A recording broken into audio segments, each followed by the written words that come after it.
What's going on, everybody? I'm John Welsh, and I'm the gentleman. This is how we do it. And I'm Alex Stanford, and I'm the scholar. Welcome, everybody. Hello. And guess who we got on the set today? I don't know. This guy looks familiar. We got this guy here. Please introduce yourself, sir. Hello, I'm Jamie. This is James Mancil. This guy. This could go a couple different ways. This could go a lot of different ways. But all of them legal, maybe. No, I say this guy, 25 years. Yeah. We've been boys. 25 years. Over half of our lives. And I think I only have like that I still talk to. I think I've only had one guy that I could say that about. Yeah, I don't have anybody. Because everybody I knew growing up sucked. And I was like, I'm not knowing any of you bitches after I grow up. So I don't know any of them. But yeah, I've had seasons of friends where it's like you have some people you run around for a couple of years and you're like thick as thieves, and then just somehow life gets in the way, and then it's over. Yeah. And there were all these seasons in college, starting from the dorms, where it was like I'd meet people, hang out with them for a while, and think like, oh man, this is a really good friend, and then it was just like gone. And I met Jamie when I was 17, and it was just like, if the movie Step Brothers was based on like a real story, it's us. It's so familiar. Oh my god, I didn't put my nuts on his drums. I put them elsewhere. We gave the true what's a mushroom stab or whatever, where they're like, oh man, you guys, I have some dark stuff. That's not dark, that's perverted. No, listen, this is how dark it would used to get in the barracks. Like when I was a scout, right? So whoever fell asleep when we would play drinking games or whatever, whoever fell asleep first, they had kiwi for your polish on your boots, right? Dudes would get their dick all in it, and then they'd mushroom stamp them on the forehead. Bow! You were the first one to fall out. So you would wake up with this fucking mushroom stamp on your head. What the hell? That was like, right? It's entertainment and dark. See, I knew I wasn't going to be cut out for the military when I started playing varsity athletics, because the locker room has a certain barracks mentality. Yeah. And it was just like, you guys are really into like sticking things in other guys' buttholes in here. Like, I don't know what that's all about. It's almost like y'all are doing it to show like, oh man, I'm gonna make this guy uncomfortable. I'm gonna lick his asshole. Establish It's like, oh, you let me lick your butt. You're totally gay. Like, you're the gay one. I was like, I don't want to be in artist anymore. I love basketball, but I am out because I don't want to play the nip the tip game that they were doing, and it was just no. But we're getting far afield here. We haven't even started the show proper. I know. So the reason for this show is the UFC's having a big event next weekend, and this will be the last show that's out before then. Yeah. And a friend of ours, Dustin Poirier, is in the main event, taking on an Irish lad by the name of Conor McGregor. And he's thinking he's going to do that thing to that Bayou boy, but he's not gonna. No, this will be Dustin's comeuppance. The uppance will become. I think this is definitely going to be a different fight. Yeah. It's going to be, they're both in a different place in their life, and I think Dustin's. Okay. Before we go on, let's explain to the viewers what's happening. It's getting tense already. I know. This is going to be a really interesting episode. So we normally have the S word game, which everyone knows and loves, right? It's big with the kids. Every time someone on the show says the word super, they have to take a drink. Except that time, because that was rule explanations. That's an exception. It's the thing. It's a different game. This is a different game. And so that game is really fun, but I decided we're gonna spice things up, since we're like tick as thieves over here. I wanted to really test us. So what we did is we have a secret word game where each of us has written down a word on this card, and anytime anybody says the word that's on your card, they take a drink. And we have to try to figure out what those words are before we black out. I think that's it. And wake up with a mushroom stamp. Right? Next episode, you'll have a mushroom stamp on the show. That'd be ridiculous. Also, if you haven't had a chance already, make sure you subscribe to our channel, hit the like button, the notifications, leave a comment, and share it, because that's the way we spread the love. Because remember, we're all lovers of the leaf. Yeah. And I am. It's not that hard. It's a little. It doesn't even cost you anything. It's just like a little. You know how many calories it takes to click a button? 0.0110111. 300,000. So fat people. So all you fatties, All it takes, buddy. Bam. clicking a button. Who needs that stomach surgery? Just subscribe to our show. I just need to Subscribe to subscribe. It'd be the most fit finger. Be like, look at that. Perfectly trim. And actually, they say that smoking cigars is an appetite suppressant. So win-win. Oh, there you go. Right. But it's got to be a good cigar. So you need a solid recommendation. I would suggest Listening to the show. these guys right here. Also, I want to make sure we thank our official sponsor, Yep. Bailey's Cigar Room. All veterans in Carencro. It's your one-stop shop for all your tobacco-related products except cigarettes. Why? Because they are gross. Gross. That is right. Go in there and see Jamie, Gary, good friends of ours. Not me. Don't forget our promo code. Different Jamie. So if you go to Bailey's and present to them the code GNS, they'll give you 10% off your purchase. 10. 10 spot. We're making money already. We're a pretty good team. Yep. That's Too right. easy. It's too easy. But I gotta say, I'm gonna jump back because I'm gonna try and figure this out real quick. See, it's already in his head. Yeah, I am in. You are in my head right now. Okay, so Genius. I think that it's going to be a different fight. Sorry, I'm really on every word. It's going to be a different fight. All right, He's just in a different place. Connor's in a different place. Dustin is probably going to stomp him. Even watching back the other fight. Right. I watched back his last with Dan Hooker, and he's going to get him. I think this is the one where he comes out. His comeuppance. I'm on every word. He likes it with these. Look at this. I had no idea. Like, this dude went through torture in the military. One game I make up, and he's like, I'll tell you everything you want to know. This is killing me. That's my brain training, right? Like, you see how I was breaking down syllables? Yes. He's Waiting like, for a response. He's like, you're tearing me apart. It is. How many words have you said? That was 20. That was 20. 23. 23? Yeah. Okay. All right. Interesting. I have a number for you. 3. I got the word.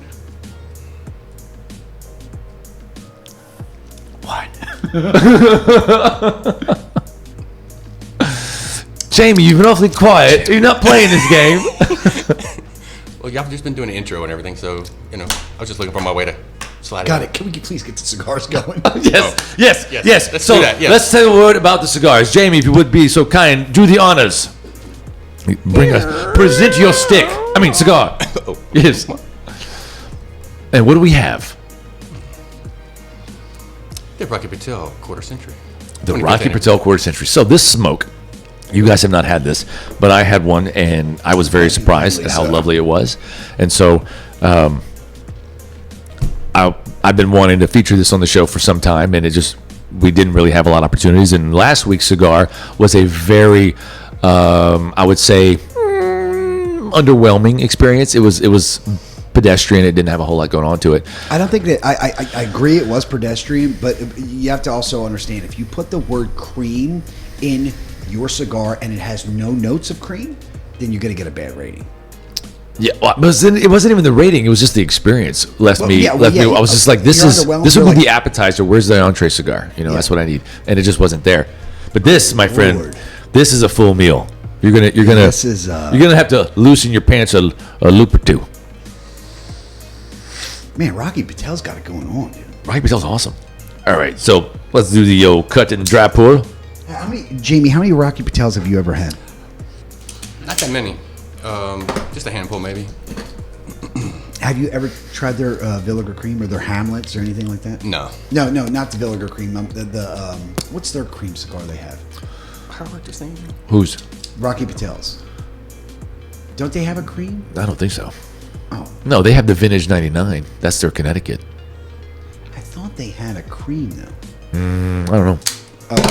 But I prefer, so just to give the audience a perspective, because this isn't as well known as some of the other ones like the ALR, I find this to be superior to the ALR. It doesn't have as strong of a raisin note, but it's almost creamy. It's not like burny flavor like a Padron has that harsh, kind of like this is cooked burnt bacon, charred espresso kind of note.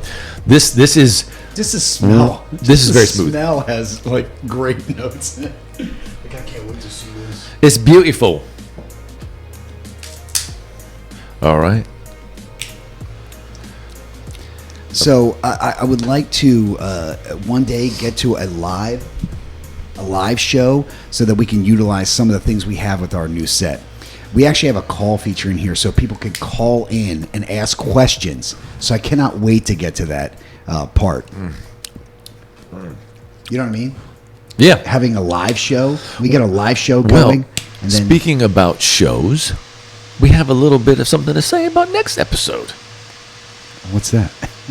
Breaking news. I know, but I'm asking what's We're going to be going on location to a little place called Austin, Texas. Yes, we are.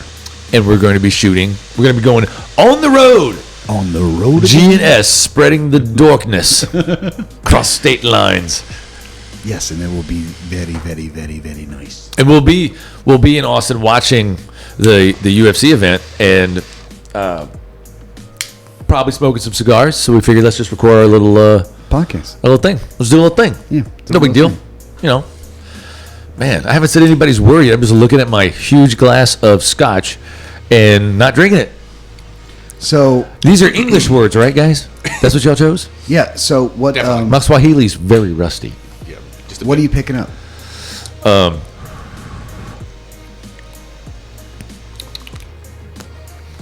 Something good. It's got a really clean smoke. Full flavor, but not sweet at all. Oh, It's a man smoke. You're feeling a bit manly. I think your beard just grew. about 10 inches. I'm just waiting. Like I could use one. Just any. Yeah, you could. My facial Pretty hair. thin, yeah. My facial hair options are just like, well, I could go itchy and raw, or scraggy and homeless, and that's it. But I can't. I mean, if I wanted to go like Tom Selleck, Don Fry, I could grow a righteous mustache. Yeah, I actually did that for Halloween. I went as Uncle Rico from Napoleon Uncle Dynamo. Rico, nice. Yeah. So it was actually the first Halloween that Lindsay and I were together. So she got some side character. Andrew watches the show. Shout out Andrew. Going old school. All the members are coming back. He went as Napoleon, and I had a wig and I had to grow this mustache out for about 6 weeks before, and it was just hell. Oh my God, it was hell. Every time I breathed, it just felt like I had caterpillars going up my nose with all those whiskers. No, I seen that. I seen the mustache that you grew. That was pretty funny. Yeah. It's. Can you grow a full beard? No, I'm patchy. Is it spotty? It's spotty. Very, very, almost non-existent on the cheeks. But I might be able to go shamrocks or sham chops. There you go. I could probably do some of those. Speaking of Shamrock. Speaking of shamrock, let's lay a little foundation here because, well, before I do that, James, you haven't given us your first thoughts. It's very nice. It's clean. I don't have the refined palate that you guys do, but It's called talking out of our ass, James. That's all we do. He's not lying. but it's nice. It's very smooth. It is full bodied, but I'm interested to see what the rest of it comes. Well, I know you, buddy, and I know you like him triple C thick. So he needed a full bodied smoke. Yes, definitely. When we first started talking about having you on, I was like, listen, he's not gonna go, like, he's got to go hard, right? He's not gonna go for no Connecticut or sun grown or anything. No, he asked me so many times, Jamie's the man, right? Like, he's not You know gonna who you're go. talking We need a man cigar. And You know who you're talking to here? I was like, John, it's fine. It's fine. He was like, are you You sure? Because everybody we have on, they're just like, yo, you know, like a mild smoke, man. I don't think I want to go too deep on that one. And I'm just like, dude, really? Like, what? You could have any cigar you want, and you're like gonna go pick a Connecticut? What's wrong with you people? John, Where are John, you your nuts? snobbiness is just warms my cockles. Love it. Like, how are you gonna bring somebody like, yes, would you like the best of the best or the best of the best? And they're just like, I'll take a Connecticut. take a Like, what are Connecticut. you doing, Taylor? Like, yeah, like, can I get the cream? Like, get out of here, dude. Like, what's wrong with you, man? Right. So yes, amazing cigar. I'm enjoying it very much. But I wanted to talk a little bit about going way back.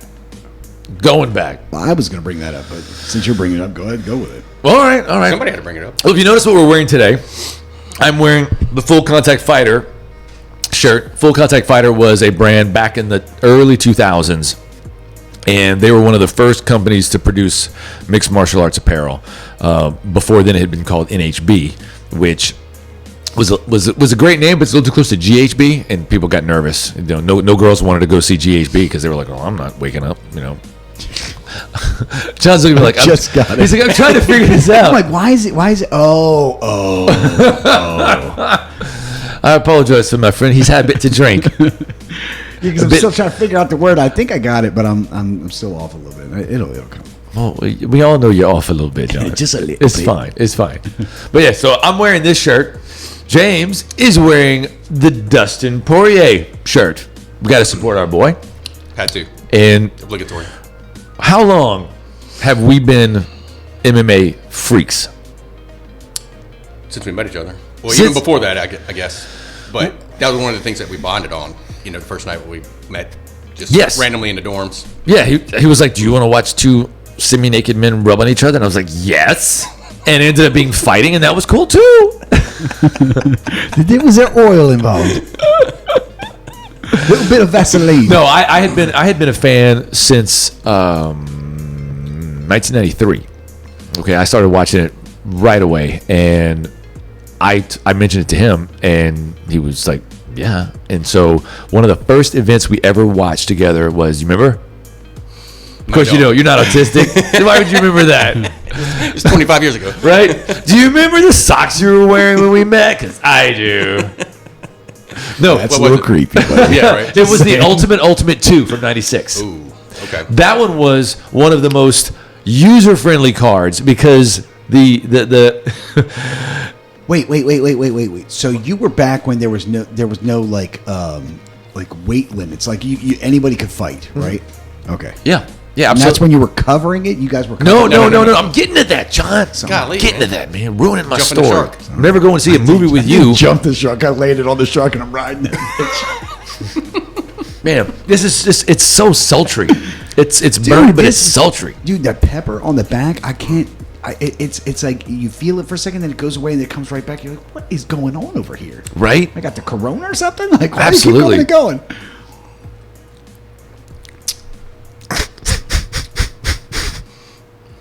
He's going to be off the rest of the show now. He's not going to say anything. Oh, my God. I can see the hamster on the wheel going like, what the what? Dude, why do you think I thought of this game? I was like, this is going to be fun. This is going to be really fun. Anyway, so it was a great card. And I knew Jamie was going to enjoy seeing Tank Abbott because I'd already seen it because I was a freak. And I used to stalk the Blockbuster. And Opelousas wasn't a Blockbuster. It was like a Movie Land, Movie World. Movie Land. Yeah. And so I would go there and ask them for when the next UFC was going to be released. And they were like, boy, we don't know that. This is old women. Like the hell, what do they know about that? They didn't even know they had them. And so, What year was this? well, this was '96. Yeah, when we met. Oh, 96. Ooh, man, that's, That was the year of the second Ultimate. The first one was in '95. Okay. Dan Severn won that one, controversially. Oh, yeah, Shamrock? Still sore against Toktarov. Dan Severn. No, he won the first one against. I think he fought. Who won Dave Benito. the first one? That wasn't Gracie. Gracie didn't Yeah, come to us. yeah, Gracie Gracie- did. win yeah, the Actually, first won Yeah. 2 and 4, I believe. one. And he wasn't on the second one. What was the one No, where no, he he was won the exhausted, second where one. he fell out? That was the third one. That was the third one. where he was like he couldn't. He fought Chemo. That's when they were trying And to they fought do, for like- His name was Chemo. Yeah, Chemo Yeah. Leopoldo. They fought for about 4 minutes and 30 seconds. Who was the polar bear? Who was the Paul big Arlen's. Paul? Yeah, okay. I met him on a plane. No shit. Then he was like, "Oh, I'm a UFC." I was like, "What the hell is that?" I didn't know who he was, but we were flying somewhere, and he was like, "Yeah, I'm UFC." fighter." Whatever, mister has to buy 2 tickets. What? He's huge. Oh yeah, no, he was. I was glad I wasn't sitting next to him. I was sitting behind him. I was like, "Dude, you are a big dude." Dude, so here's my Paul Varlin story. He's like this. Okay. I grew up watching Yeah, I'm him, a UFC fighter. and I was just like, man, you have everything but talent. Seriously, because he was huge. He had that chiseled like chin thing going. And the best part is he could cut a promo. Oh my God, he was like, yeah, going back to UFC, polar bears attracted to the hostile environment, so coming back to UFC is like coming home again. That was what he said. Yeah. And I was like, but his voice was really, really good. I was like, ooh, that's awesome, man. This guy's like a villain in an action movie or something, the way he looks and the way he talks. Then he fights, and it's a short fight, but he's winded because he is just a piece of crap. He walks down to How where you really feel. to where he gets interviewed, and Jeff Blatnick asks him something, and this is how Paul Verlaine answers. Remember how he cut his promo? Maybe more crappily? He said it like that. It was like really, really high pitched. I was like, dude. Jamie gave him the nickname. What was the nickname he gave him? I don't remember, dude. Big for nothing. Oh yeah. Dude was 6'8", couldn't do anything. Big for nothing. He was just big for nothing. Like as a tall guy, like that hits, man. You don't want to be a big for nothing guy. You want to have something. You remember UFC? Not the WWE. Back when it was the WWF. Yeah. This guy named Big John Studd. Remember that guy? That was probably one of the biggest humans I got ever. Yeah, Big John Studd. Yeah, he was like 6'10". Yeah, I was like, you are an enormous dude. He literally, we're in Disney World, right? And my brother is just, he was like a little kid back then, right? He goes, oh, you know who I am? And my brother was like, yeah, I do. And I was like, dude, that's Big John Studd. He goes like this. He goes, I like your ice cream. And it was, to my brother and I, it was like huge ice cream. He went like this. It was like he was like this. And he ate the whole thing in front of my brother. He was like, yep, it's good. And my brother was like, he didn't know what to do. And then my little brother was like, okay. And he looked at my dad. My dad was like, he ate it. And he walked away. But then he sent somebody over to my brother and gave him another one. And he was cool about it. But it was real cool because they were taking pictures and everything. He ate the damn thing. You don't realize how big those guys are until you see them in person. One time I met Hacksaw Jim Duggan at City Bar in Maurice, and went to shake his hand, and it's like I couldn't get around but like 3 fingers. He was such, like his forearms were like my thighs, and it was just like, Jesus Christ, you are a different type of human being. The guy who plays the Undertaker or whatever, he lived in Austin. I don't know if he still does now. Yeah, but I think he does. In Austin, Texas. Mark Calloway. Yeah, he came into Best Buy when my brother and I worked there, and he was like, "Need to buy TV." And you're just like, "Yes, sir. Whatever you got, we got them all." Did you want to pay for one, because if you want to just walk out with it, I'll leave. I will. I'm gonna go trip over the power cord for the metal detector, and you can just walk on out. Yeah, he was an enormous man too. So, anyway, so what are you getting now? Like, what are you picking up on? It's sultry. That's the word that keeps. Like, what are you getting? It's got like what do you taste? It's got no edge to it. It's really smooth, and it's got that charry, like a charred bacon flavor, and then it's just gone. It's not heavy on the tongue. It has a real clean finish. What do you think? What do you think, Sir James? I think everything you just said. Everything that guy just said was amazing. By the way, my word sucks. It sucks. I want to change words. No one's saying your word? No one's saying my word. I'm leading. I'm leading the witness, and it's not working. Oh, you want me to say notes? No. No way. He's picking his word's obviously a cigar word. So, James, you can talk about cigars. I'm gonna let you get trapped. I don't have the vocabulary, I guess. This sucks. Jamie, how you feeling about your word, buddy? I keep forgetting to enforce my rule, and then I'm like, wait, I think he said it, but it's too late now. Because I know what I'm saying, and I know you, and I'm like, I know I've said his word. Why isn't he saying something? Because I'm there's no way to know. You just talk, and then I'm enforcing it now. Oh, I know what it is. I know oh what my it god! is. Oh my god! All right. There's just no way that I don't know it. See, I know it. I know it. I'm pretty good. Your word's a bitch. It's all about when you call it, man. It's got to be when you call it. Anyway, so getting back, you two had a. Are you again? I'm telling you, this is not a good game for John.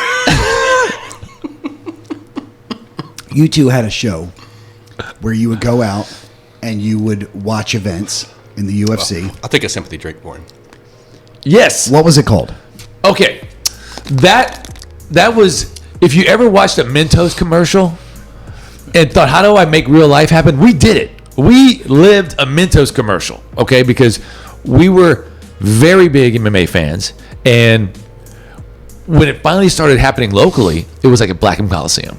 And so we would go and pay the $20 or whatever, but then it was bleacher seating, very uncomfortable. The viewing angle was crap. They didn't really have a good Titantron or anything like that. You know, They don't stick press in the best. so we weren't there no, we weren't even you there weren't yet. there No, yet. no. We were just fans at this point. Jumping the shark. And on him again. hey, boy, He likes to ride that fin. I knew you like to ride snakes. I didn't realize socks too. Damn, John getting into everything. He's already setting a record for points in this game. I'll be the abuser. The abused dude, whatever. Yeah, Yeah. that guy. I'm the guy getting abused. The drinks are already set. But anyway, so Yes, that's when I had the idea. Like, I don't want to ever pay for a ticket and get a crap seat at an MMA event. I want the best. And so we came up with the idea of let's start a website and be sports writers. I know, but to be fair, you guys are both really good at understanding the game and understanding the fighters, especially this guy. Yeah. Well, and that's why I thought we could pull it off, because I was so geeky about it, and he was a photographer. And he's a good writer, so. Oh yeah. You guys mesh. Yeah. And so Perfect. And so what we did is we went to the administrators of a website called BloodyNucks.com, which was where he met his wife. Wait. Back up. If you heard what I just heard, we got to call him on that. What the This hell story did you has just say? many different levels to it. Just say, There's what levels is to the this site shit, called? bro. to doubt the story, John. What did you just call the site? BloodyNucks.com. Nuts. Yes. And everyone, I know you heard exactly what I heard. BloodyNuts.com. I'm not going to a site called BloodyNuts.com unless you're looking for something else. You might want like a cream or something. You guys got to go. This is the problem. I got to look for my Bloody Nuts. Oh, look, a good site here. Maybe it's a place for British fans of peanuts. I want me bloody nuts. Y'all are stupid. Oh my god. Anyway, so yes, we contacted Jim because he was the administrator, and I was one of the first members on that show when they left Sherdog, which everybody knows Sherdog. If you watch MMA, you know about Sherdog. Well, there were some guys from Sherdog, and I was one of them, and we were like, look, we're tired of the way you guys are running. We want an unfiltered, like no holds barred style MMA forum. So we started BloodyNucks.com. So they knew me from the inception. Now I cannot hear No, you. I told you. I heard it. I was like, oh. I mean, like all day. That's all I thought about was Bloody Nucks. Bloody Nucks. Think about them Bloody Nucks. And anyway, we contacted him and it was like, hey, this is what we want to do, but we need a name. We need to have some credentials. We need to have an auspice. And so he was like, you can be our guys in the Gulf. And I was like, yes, because they're like an accredited website. We had a lot of people. So I got him to email the media guy from Bellator. Oh, so you started on Bellator. Well, No, we started locally. we started locally, but who cares about that? Other than the fact that I got to interview one Ken Wayne Shamrock, and he was dumb as a bag of hammers. Holy crap! I don't think you're dumb as a bag of hammers. I actually think you have skill, but I'm talking about Ken Shamrock, and you too. I know you have skill, but I'm just saying, I actually liked Ken Shamrock in the beginning. He was the kind of guy who he was like, I'm taking on anybody. I don't care. I'm gonna break him in half. And he looked like a damn He-Man. He did look like a He-Man. He looked like a He-Man. He just didn't have the power. I don't know if you watched some of his overseas stuff. He did. No, I know. I got it. Okay. But that was in Pancrase, though. He was so much bigger and more physical than those guys. As soon as he went against somebody with talent, he got owned. Like his jiu-jitsu in the beginning. His first fight with Royce Gracie, he got choked out because he was just like, though. I mean, that's kind of unfair. No, but Ken Shamrock's whole thing was, or not, I'm sorry, Royce Gracie. He choked him out with his gi. No, he didn't. Yes, he did. It was a side choke. I thought he uses ghee thought it on was the a ghee first shot. one. No. I think it's thought a it was a ghee ghee shot. I think It wasn't a ghee. You want to argue with an autistic kid about No, this? I'm not. I'm just saying. No, it wasn't. I think I remember it being his ghee because I was like, oh, that's not fair. He's using his ghee to do that. Let's go back. Let's Anyway, go back and watch it. I know you have all of them. I know you have all yes, I do. those. Yes, I do. Yes, I do. But we'll pull it back. We can see. But no, anyway, so I got to interview. But yes, so I was like, let's see how big we can take this. So I email mean to throw you off, sorry. the media guy at Bellator, and I tell him what we've done, and this is what we do. And he was just like, whatever, sure. Almost like we didn't even need to bother with the bullshit explanation. Well, because you're press, and any press is good. I could. It was our first big show. We felt like we were needed to- nobodies. Yeah. You know, we basically So he covered was, cow Ken tipping. Shamrock was signed to Bellator? No. No. Gil brought him in. That was the fight that he threw. That was a fake. The fight was fixed. yeah. And it was like a kind of a black eye for the true MMA people over here. But anyway, so the guy is like, absolutely. So he just sends us 2 press passes. I'm like, did this just really happen? And then he's like, hey, you want to come to the weigh-ins? And I'm like, no. Well, you Yes. Yeah, you have to. Absolutely. So You're the press. So right off the bat, we're just like, We're in like then. I felt like Wayne and Garth right after they sold the show to Rob. I felt like Rob Roxbury. Lowe, where he's like, we got $5,000. We got $5,000. We thought we were just the king of the hill, okay? So we decide how we're going to do it. You know, like, all right, so I'm going to bring a laptop because up until then I was just a piece of paper and a pen taking notes in MMA shorthand about positions and because I wanted to do a write-up that was like a play-by-play, not just results. You know, because I was like, look, I have an expertise in this because I've been geeking out about it forever. So I want to be able to take my analysis of what I'm seeing so that the viewers can kind of like read what happened and then also like, what's the take on this guy, on these fighters? Is that why you got into like going to gladiators and stuff like that, so you could actually learn the positions to? Well, I started taking my kids to gladiators because, I mean, Well, no, I'm talking about you. Did you train? I never trained at gladiators. No, I trained at other places. Okay. Well, was that the catalyst to throw you into that? Oh, absolutely. Okay. Oh yeah. I saw UFC 1, Did you ever do that? No. and I was just No, like, you never trained. I want to do what he's doing. The little guy, what's he doing? I want to do that. And I went to a Hapkido school in Opelousas. And Did you wrestle as a kid or do any of that stuff? No. No. I wrestled a little bit as a teenager, but that was a different kind of wrestling. See, I was really young when I started. I started wrestling when I was in junior high, and then I fell in love with it. And I did it all the way through high school. I didn't. No, Yeah. Oh, yeah. I do. You have to be a bit more forceful, I'm James. sorry. Yeah, because I see him do this because I pick up on everything. I'm hyper vigilant when it comes to movement or anything like it. So when I see you do this, I'm like, was that a key? Did I have to do it? I just Drink? doing a flick. So it's a drink. It's a drink. I'll let you slide on this one. No. I play the game. We poured big boy glasses just for this. I went and got a plastic cup for this thing. Now I 'Cause understand. know I'm gonna Now I have to understand shoot. why we put so much in our glasses because you're going through some stuff, boy. I'm trying to figure out his word now because I thought I had it and now I don't have it. You have it until you don't have it. And I'm just gonna be drunk at the end of this thing. I'm sorry. I'm sorry. Sorry, audience. You have I'm something to going do to be after this. So anyway, Not anymore. so we go to the I lose my money later on. we go to the show and they treat us like we're legit. VIP access. We get to go do whatever we want. We're milling But around you the do cage. understand that's what press does. They're allowed all access. We didn't to know all that the at the places. time. I know, but we were just charlatans. Yeah. We didn't know what we were doing. We were just fans who we were like, I can't believe this worked. I was like, boop. And so we go do the show. Jamie gets on the apron, like how in the UFC you got those little guys. That was Jamie. He was up there taking pictures, and I was like right behind him, just watching everything. I have a legal pad with blood on it. That's awesome. Yeah, It was. I was just like, like BJ Penn. Look at it. Come on, that's just not right. So it gets better. It gets better. So we do that show. It's great. Then there's another show. This is in New Orleans. All right. We go cover that one. Fucking riot breaks out in the crowd In New Orleans. in New Orleans. No way. Where was it? This was at the right off Rampart, like a big museum or old building. It wasn't a big. museum? They had a It was a fight in theater. it. It was a theater, and they had Ella Fitzgerald Theater. Or something yeah, like they that? had taken the stage I know and where just that set the cage on top of that, And so the audience was only on one side of the cage because it was the stage. Yeah. So there was one local guy from like Slidell, and then there was another local guy from a different town, and the camps had beef, and they all rolled up.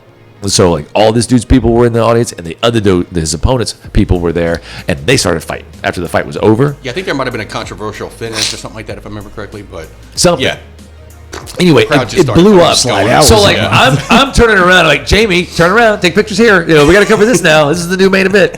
And the police were like, y'all got to knock this off, and they did not, and they canceled the show. They were just like, boop, done. Everybody go home. And I was like, well, that sucks. So that's the story. that was a crazy event. But then there was my fantasy. So there's a fighter by the name of Megumi Fujii. She's a Japanese girl. God bless you. Right? Yes. Thank you. Anyway, while she is a fairly, unknown fighter outside the ranks of the initiated, she was managed and head coached by one Josh, the War Master Barnett, who was that guy. who was my favorite fighter. Watching him beat Randy Couture in UFC 36, oh my God, it was just like that was the impossible. That was the ultimate underdog story because Randy Couture was the natural. I mean, he whooped Vitor Belfort, and they're like, who's going to do that? Well, that guy did. it's Captain America. He's like middle-aged, and he's whipping up this steroid out of his mind, 19-year-old freak. And Traps up to his ears. I mean, listen, I got nothing against guys in their 40s taking lots of steroids. It's like the digs just keep coming, man. I'm just mad that I haven't said your word yet, John. Because my word sucked. I thought it was going to be perfect for the cigar, and it's not even close. I'm like, Well, now I'm just not even going to talk about cigars. I'm just going to be like, this thing here. Just Hey, there you go. That's it right there. thumbs up. That's all you need to But do. I thought my word was so money. Anyway. It's so money, baby. All right, so money. let me finish the story. So they're fighting. Fujii's fighting in Lake Charles, Again, God bless you. right? And they invite us to the weigh-ins, and I'm like, Jamie, do you think there's a chance Josh Barnett's going to be there? Yeah. And he's Like, like, no. he's like, probably because I mean, he's her cornerman, that, and I'm just like freaking out because like, dude, if I get the chance to talk to this guy, I'm talking to him. I don't care what I have to do, but like I have to talk to this guy because just watching the way he cut his promos and did his interviews, I could tell he was very, very quick, and his analysis was good. Like I could just tell he wasn't good because of his physical traits. He was tubby and he was kind of goofy, not a very good athlete, but he was strong and he was smart. He outsmarted everybody. Look at Khabib's dad, dude. Yeah. He doesn't look like he was ever really good. That man was a beast. So we go to the weigh-ins, and Fabio Jorgel's woman, That's who. she missed weight, Yeah. and she had to strip naked. They cut put her hair. they put a towel over. I'm like, excuse me, freedom of the press. I have a right to know. Hold on, I got this mirror. I just got to put it right here for my angle. And my cameraman cannot do his job under the Constitution with her naked body covered up. Come on, guys. Anyway, she still misses weight. What? And she's like- she didn't pull like a DC where she No. And she's so freaking out. She's telling Gorgel, cut my hair off. And Chris was like, hang on a minute, because he's married to her. he's like, it's just a fight. I mean, I gotta wake up with you, And so that was really interesting. And Josh Barnett's there. He's there with Fujii, and I'm like, I don't give a shit about her. I don't want to talk to her. I want to talk to him. But I'm like, how do I do this without being all like, hi, big fan. How do you like my town? No, that's not going to work. So I improvised more Mentos. Like this whole story is sponsored by Mentos. the fresh. I took my phone, which was a Motorola. It was very, very shiny. I don't remember what it was called, but it was a flip phone. It slid up. Okay, not a smartphone by any means. Not the razor. No. Not a recording device. It was just a phone. So I grab it and I hold it like this, and I go up to Josh Barnett, and I have my press pass, and so I'm like, "Hey Josh, I'm with Cajun Combat, or is it Bloody Cajun Combat? Bloody Cajun MMA. No, it's the Cajun Combat Connection. Bloody Cajun MMA. Because we had to have Bloody. Oh yeah, they made changes to that. Yeah, that's right. So I go up to him and I tell him who I'm with. and I'm Okay, like, so for everybody that's out there, what was it? What was the name? Bloody Cajun MMA. yeah, it was Bloody Cajun MMA. Cajun MMA. Yeah, It had to have Bloody Cajun Bloody. Nuts MMA. But is there anything out there that people could see and like Google and it'll pop up. I don't know. Once we lost the domain, I don't know if our stuff is still there. But I put a lot of work into those write-ups, and they were amazing. I had a lot of fighters. They would tell me like, dude, I read your stuff. Like, thanks to the way you covered me. You know, you really put my strengths out there and made me look good. I'm like, dude, if you got the goods, I'm gonna make sure the world knows this guy's got the goods. Like Aaron Phillips, I covered some of his amateur fights, and I put him on. I was like, this kid has UFC potential. Why'd you guys stop? Why'd you stop? Law school, dude. The form kind of died out, I believe. No, the forum. There she goes. I mean, look at Ariel Hawani. Come on, dude. Like, right? It didn't stop. No, he started that crap in his mom's basement. Like, yes, you're right. Well, we should have kept going with it. But the local scene kind of ended up imploding as well. That also happened. Will the Thrill he started doing some shady stuff, shifty stuff. Well, how are you monetizing? Oh, I know what happened. Gil pissed us off. And then we just kind of quit after that. Like, fuck you. Yeah, so like that was kind of a promoter was just being a cock, just being such a jerk. And we're doing work for free for him. And Jamie, his fucking business, I might be a subtle man with lots of nuance. Jamie's got one switch that he can pull, and that's fuck you. And so like he said that to Jamie, and I saw the switch. Like, well, there go with that career. It was like Jamie was just like. And he was right because that was such a dick thing that he did, but that's not the point of the story. Okay, so I go up to Josh Burnett and I ask if I can interview him for the website, and he's like, "Oh, sure." So we talked for an hour about. That's not an interview, man. That's like you're like molesting the guy. So how's your kids? I know. I was like, "So what do you like to do in your spare time?" Turns out, dude likes Warhammer. No. Yes, that's why he's called the War Master. That is a term taken from the Warhammer universe. Are you serious? Yes, the arch trader. He's a Warhammer fan, and I was like, I knew there was something great about you. That's right up your alley. Boy, what? I was like, you'll never guess, Josh. The other thing, I'm the the guy. other love of my life besides MMA is Warhammer, and so we were just like, we're bros now, and so like we just took turns riffing. Because I was like, I want to see if I can go toe to toe with Josh Burnett, just riffing with him, and it was like a bullfight with two matadors, just bopping and weaving, generating leads and shit. Did you Flamingo Matador? Did you ever get him to play like on a national thing, like where you were like, hey man, there's a big thing coming up, come? No, That No. should have been your first thing you could have thought of, like, come play with us. Oh well, back then it was like. I was gonna have hey come to my little hole in the wall town and like play with some total Well, no, dweebs. didn't you say you played national? Oh yeah in Chicago. Hey, you should have did that. You should've Oh, done it I didn't again. do it back then. Yeah, that was like I was very early in my Warhammer career as far as like playing. By the live. way, in case people don't know what Warhammer is, it is like you're playing a video game, but you're not. It's like you're there and you're creating these storylines, and it's just an amazing game that you play, just kind of like a D&D, but on another level. Yeah, I mean it's tabletop wargaming, so you have Yeah. everything's 3-dimensional, buildings, terrain. Military people, it's like doing your sit rep of what you're going to do, and then you have your op wars and stuff like it's like that. Like you're functioning how you're going to play out your commands. It's very tactically deep. You know, Yes. there were a lot of guys, I didn't realize it because of autism, that I would just naturally approach the game in a more form, rule-based way rather than the intuitive way.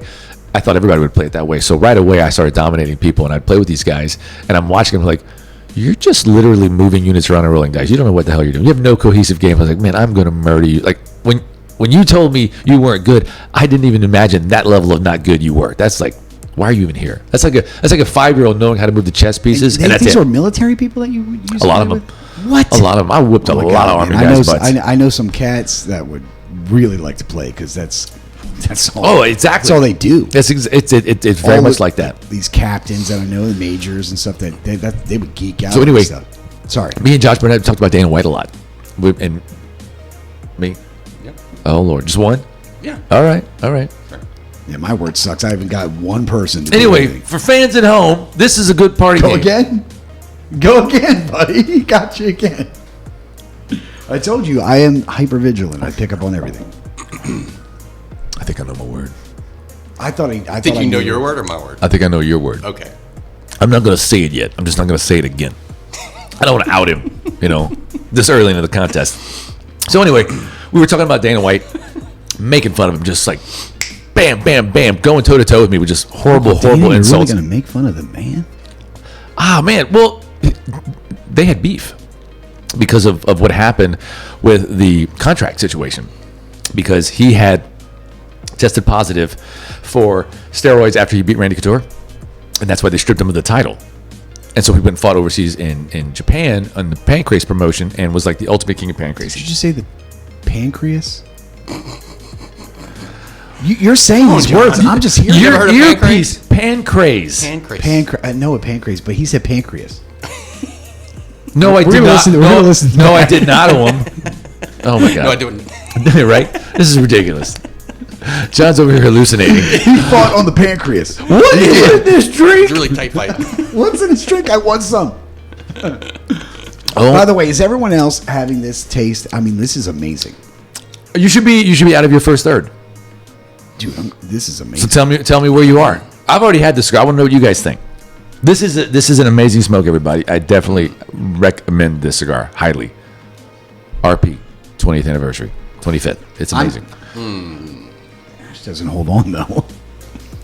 Yeah, well, it's not a Habano. It's not gonna be tightly wound like that. I'm enjoying this so much that like I don't want to keep interrupting, but it's like you keep tasting all these things. You just don't want to talk anymore because you're saying words every 5 seconds. Oh, and then it just spills. No, it's okay. It's one of the. Oh man, that just sucks. That's alcohol abuse, John. That's not alcohol abuse. That's just wrong. Oh my God, what did you do? See what happens when I don't get my word and I'm trying to make somebody say my word and I'm still screwing. So it up. let's just chronicle the number of Mentos moments in this story. So we Mentos our way into getting press passes. Then I Mentos my way into having an hour-long conversation with my idol, and then I'm sure he's like, "Whatever happened to that interview I did?" Like, sorry, John. Good chat though. I was about to be like, "Do you want to get lunch sometime?" But I thought that'd be kind of weird, so I didn't do that. Did you guys get like emails and stuff like that so you can press the issue of like, hey man, if you ever want to come to our city? Oh no, I never got his contact info. I do follow him on Facebook though, but why do you not? Why? That's anyone can follow. I don't know. Facebook. I didn't. I wasn't thinking about that kind of stuff. Caught a bunch above his limit. Yeah, I mean, well, I was just like, there's no way this guy's gonna be like, I remember you. No one's ever asked me about Warhammer before the fight. So I'm gonna give you a little story real quick. I think you're 100% wrong. People that are in mixed martial arts, and except for apparently Ken Shamrock because he's a box of rocks, what you guys are telling me. Well, I'll tell you how I know he's a box of rocks. Well, hold on, we can get to that. All right, but like I only know from like people would say like they're just stupid people. They just know how to throw with their hands and they're kicking whatever, and they're just dumb guys who just want to beat up each other. Well, I think that's completely wrong. Because I'm going to tell you this. I only know personally the guys that we know around here. Thank you. But you're talking, so you need to have more in your cup. I'm just anticipating. Okay, well, so I grew up with Bernard Hopkins, and let me tell you something. He could literally tell you what your dog's name was. Like he remembered detailed facts about everything. I haven't spoke to him in a little while since I had my surgery or whatever, but. And when he hit me up, he goes, man, look, man, this, blah, blah, blah. And he was bringing up everything. I was like, man, I could barely remember your daughter's name because it's been so long since we talked. And I loved him to death, but he remembered details. Same thing with Tim. Tim's the same way. He's so articulate and so on point. I'm just like, man, this guy knows everybody. And it's not that he knows everybody. They just remember detailed facts. So it's just like when you're talking about Josh, he probably would remember you. You'd be surprised. You're crushing my soul, John. I'm just that's saying. The way you I should hit him up. Because I mean, Josh, come on. That's like. Well, that was a while back. That was probably 10 years ago. I don't think it matters. I really don't think it matters. Well, maybe I'll just fill out a missed connections on Craigslist and hope for the best.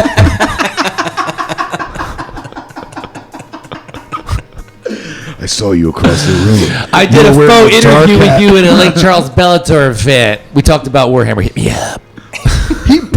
That's how he would remember you because of the Warhammer stuff. I really did. I would hit him up. I really didn't think we were getting to Warhammer on this episode. Didn't think about it. Maybe one of these days we'll record a video, a nub or something. He's adulterating. Look at that. He's just adding water. I saw that. Dude, you realize I'm saying your words like every other sentence? I'm trying to save myself over here. So now let me tell you the best part. Every episode, every escalation was just like, I can't believe they pulled that off. Oh, I can't believe they pulled that off. So now we're like, we don't even use the Bloody Nucks name to get press passes because our name has now been established. So we're just Bloody Cajun MMA. All we have to do is be like, yo, I want to see your show. And they're like, yes, sir. It was amazing. Okay. So now Lindsay, because we're married at the time, she's like, Lindsay's his wife. She's like, you haven't known. Go ahead. I want to go. Give me a pass. And I'm like, it's not like Ticketmaster. I can just go buy another press pass. They have to give them to you based on what you're doing, and we're doing what we're doing, and what would you do? And she's like, well, I mean, you're just so good at getting stuff from people. I figured and she's like, and have you seen me? she's like, I want, you can figure it out. And I'm like, I can't just ask this guy. That's unprofessional. By the way, my wife would like to come. Could she just come? You just said she was another commentator or whatever. So I thought about it. Here's what I came up with. Okay. I write the guy. I think his name is Sean. I'm like, hey, Sean, we're thinking about maybe taking our coverage in a little bit different direction. We know that it's very popular right now in mixed martial arts promotions to have a very attractive girl do a lot of the post-fight interviews. And so we want to do that rather than have me do it. We think it would really up our visibility. So I'm going to bring a model with us. She's gorgeous. She's going to be in charge of doing the post-fight interviews. I just need a pass for her. And he's like, yes, sir. I got it like that. And so I gave it to her. Smooth talker. Oh, what? I gave it to her. I was like, all right, now you got to look nice. Kind of talk chopper back. and go show a little cleavage. She worked it. She looked great. We go over there. She just wants to watch the fights next to me. I'm like, you have to do something. Okay, just looking pretty is like 90% of it. There still has to be that other 10, So we go to the post-fight press conference, and I'm like, all right, you have to ask all the questions. That way you can say you did something. She's like, I don't want to do that. What? I'm like, come on, because she's nervous. And so Rich Clementi was answering questions. He was like the biggest name on the card. Rich Clementi. John, MMA, have you heard of it? No, I'm hearing him say something different. He's like, something about somebody's clitty. Holy crap, man. What are you on? I think it's been a while for John. God damn, everything's some stuff pent up, I'm sorry. See, this is what happens when you make me drink every freaking. What state was Lee from? Virginia? Virginia. Oh my God. What are we going to title this show? Three dumbasses. Henceforth, he's not the gentleman anymore. He's the idiot. So I write the question. I'm like, read this question. She reads it. And I'm like, you got to do kind of dulcimo. You got to kind of work it. It was awkward. But she did it. And then shortly after that, we had the falling out with Gil, and then that was the end of it. So it was a good career. It sucks because you guys, from what I hear, it was like a really good, people liked what you guys were doing, and then you guys gave it up, and now we have Arrow Hawani, like right. He's like the guy who everyone just cringes when he answers a question because he's looking like a CNN guy. So how come, Dana, that you didn't speak to the guy when he said the? You know what I mean? And everyone's like, oh, I don't know, man. It was. What's amazing about Ariel is that everybody I know who falls in love with MMA, it infects them. Yeah. Like I started training because of falling in love with MMA, and so to train, you got to get in shape. So like a lot of my goals were hinged and influenced by my MMA love. Ariel Hawani apparently has loved MMA his whole life. He still looks like a kid that I would give a wedgie and dunk his head in the toilet. Like, have you trained anywhere?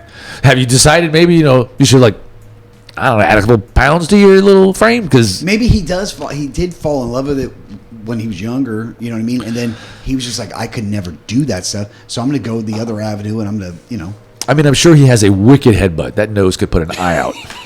No, he probably knocks people out, I think.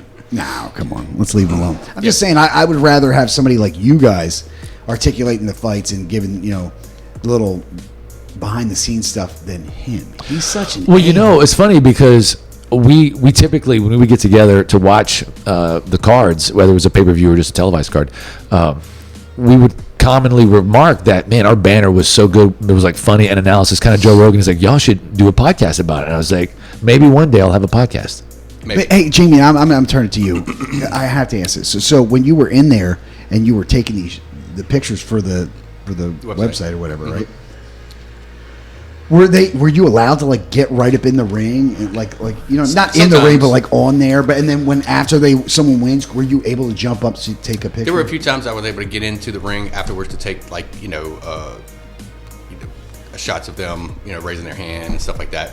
But I was always right next. Like my lens was, I tried to put it in between the squares of the cage. Yeah. So I don't know if you can get much closer to that. And he would fill up his memory What were you card. shooting with? A camera. Not a rifle. It was Okay, it was so a Nikon, if it's a DSLR, I know Yeah, it I'm was a being DS obtuse, John. Okay, It's okay. yeah. Purposefully. a Nikon digital camera. It looked pretty cool. Yeah. And he would take- what lenses he would take- were you using? Were you trying to get like wide angles, or was it like a? Well, it was it a prime? Was it? You know what I mean? It Like, was all that makes It was difference. like the 82 150 or something like that. This. John, That, this is where it gets amazing. You think I'm not there? Look at this. Oh, dude, I love when we put our side by side. Sometimes they touch. It's nice. Go tip to tip. Touch tip. I was like, John, you just docked my cigar. He's like, they're just boys. They're not bunk beds. Not yet. Not yet. Not yet. Anyway, where was I? Oh yeah, we were talking about Ariel Hawani and the whole thing. It was a lot of fun. It was a whole lot of fun. Yeah. And I do see your point. It'd be fun to do that.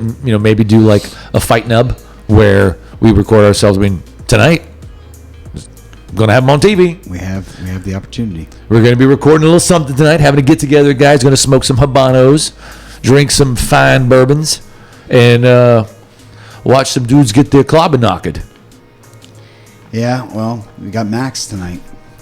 Yeah, Max Max. Max Calvin and Cater. Calvin Cater. Yeah, Calvin Yep. Cater. that's gonna be a fun one. That's gonna be a real good one. Yeah. So we also have next week, Dustin and Connor. That's the big one. You've given your thoughts. What about you, Jamie? How do you see it going down? I think it's going to be a tough fight for Dustin, but I think if he can get through the first half of the first round, then he will start to settle in and Deep water. depending on- I definitely see this being a deep water fight. I do think that if he can bring it into the later half of the second round or beyond, I think his conditioning will kick in, and I think he might be able to swing the fight in his direction. But it's just getting through the first round, and having him avoid the kill shot. So early you've on. been as big a fan of Dustin as I am. So what do you see as being the chief differences between now and the last time they fought, which was like 2012 or something?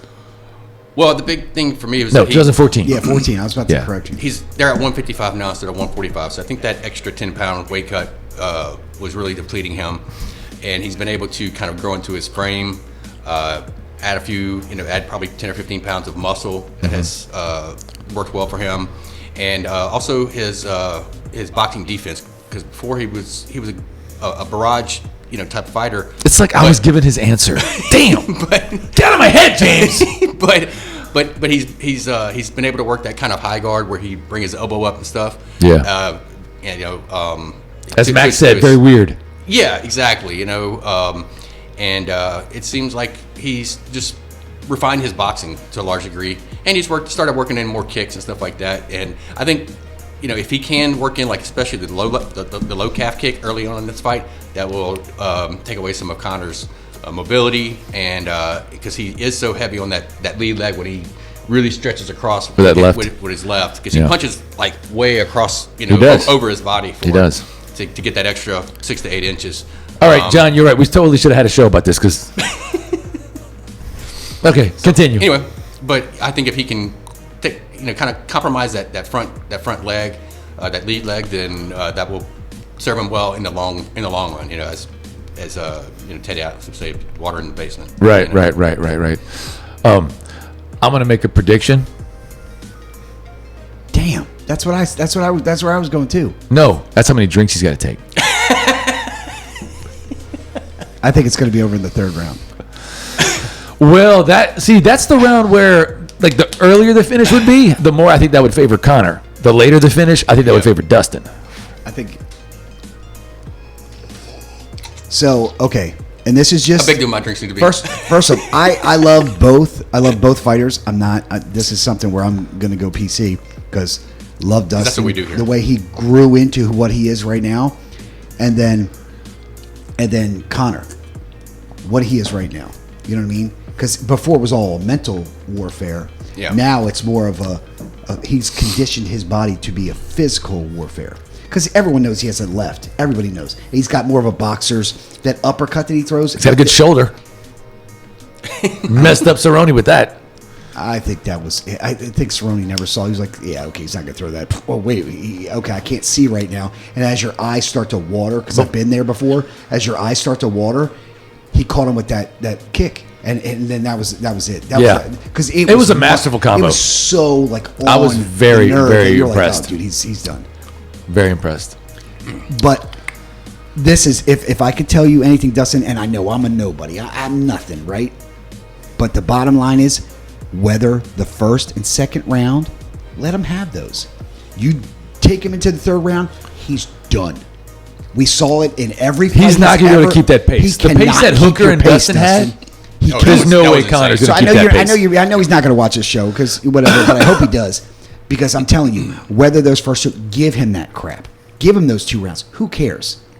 He's going to wear himself out? Third round? Dude, do everything you do now, and you'll destroy him in that third round. With those body blows? Dude, he will destroy him in the third round. It won't even be a fight. What's the line? Do we have the Vegas line? I don't know.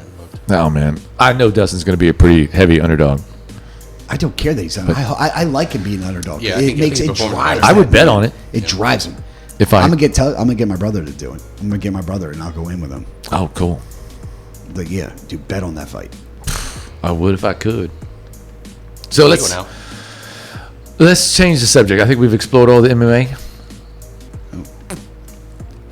First rapper is going. What I want to say about James, about why we've been such a power couple over the years. Never thought about it like that, huh? Definitely not. So, Jamie and I, this is so stupid. We have nicknames for each other. Not like me and you, where I just call you homo. You know, Docking and Docking Jr. Right? Our nicknames are I'm Zaymot and he's Tomax. Do you remember who they were? Going in the Wayback Machine. No, go. They were the Crimson Twins from G.I. Joe. They were the weapons dealers who worked with Cobra, and they ran the Crimson Guard, which was like the elite troopers of Cobra, and they were like psychically connected, so they finished each other's sentences, and if you hit one of them, the other would hurt. Would feel it. Yeah, and like the first year. Or first semester, we were hanging out. We read each other's minds. I don't know how many times. It was freaky, and so it just kind of naturally was like, "Hey." So when I didn't need that tie on the door. He already knew you had somebody in there. He didn't have to hear the bed rocking. He knew I was sleeping. Was it the other way around though?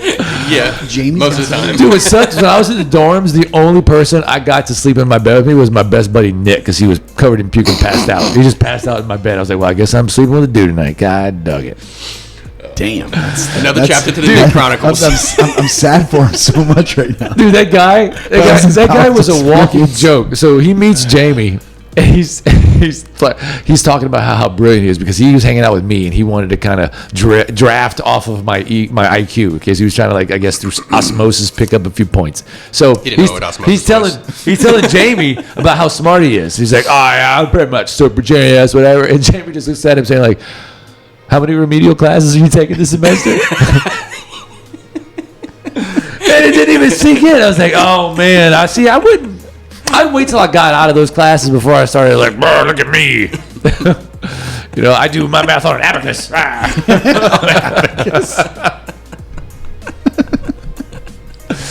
But like, we always had this simpatico where it was like crazy. What kind of fucking retard would say that? Do my math on an abacus. John, you paint such a vivid picture that you're just like, I see somebody go like, With a little dance, a little shimmy with it. Yeah. I think John was huffing nitrous before he got on the show. I think. Oh my God. I was just up really early. So I'm trying to get somewhere with this. Or I'm trying to say how we're so connected. All right.